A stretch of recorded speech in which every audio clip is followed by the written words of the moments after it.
بسم الله الرحمن الرحيم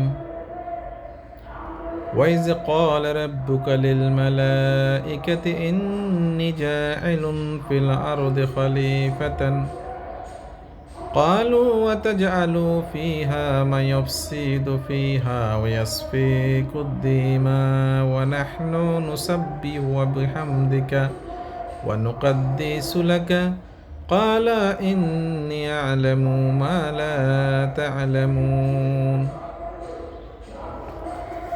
আল্লাহ পাক ফেরেশতাদেরকে ডেকে বললেন, আমি পৃথিবীতে খলিফা বা প্রতিনিধি পাঠাতে যাচ্ছি, অর্থাৎ মানুষ প্রেরণ করতে যাচ্ছি। তখন ফেরেশতারা বলল, আপনি কি এমন কাউকে সৃষ্টি করবেন যারা দাঙ্গা হাঙ্গামা করবে, রক্তপাত ঘটাবে? আল্লাহ বললেন, নিশ্চয় আমি যা জানি তোমরা তা জানো না। পৃথিবীতে মানুষ হচ্ছে আল্লাহর প্রতিনিধি, খলিফা।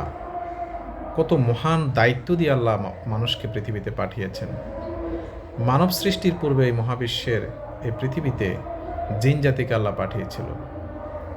জিন জাতি দীর্ঘ সময় পৃথিবীতে বিচরণ করছিল এবং একটা পর্যায়ে তারা পৃথিবীতে দাঙ্গা হাঙ্গামা বিপর্যয়ের মাধ্যমে পৃথিবীটাকে অস্থির করে তুলছিল।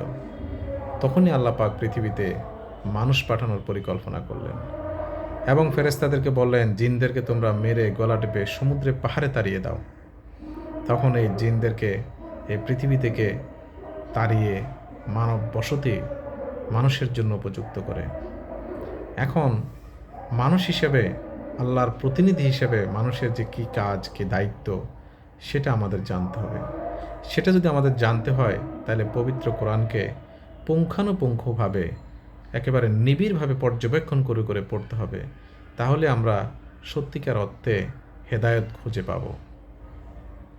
এই যে অশান্তি, দাঙ্গা, দুর্নীতি এইসব সৃষ্টি করলে পৃথিবীতে বিপর্যয় নেমে আসে, এটা হচ্ছে একটা ইঙ্গিত যে আল্লাহ আমাদেরকে সৃষ্টি করেছেন তার প্রতিনিধি হিসেবে।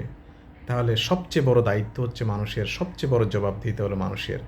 পৃথিবীর সমস্ত কিছু মানুষের জন্য সৃষ্টি করা হয়েছে, আর মানুষকে সৃষ্টি করা হয়েছে আল্লাহর প্রতিনিধিত্ব করার জন্য, আল্লাহর ইবাদত করার জন্য।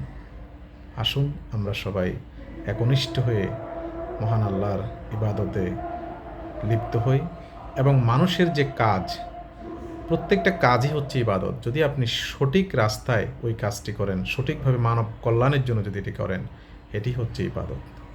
ধন্যবাদ।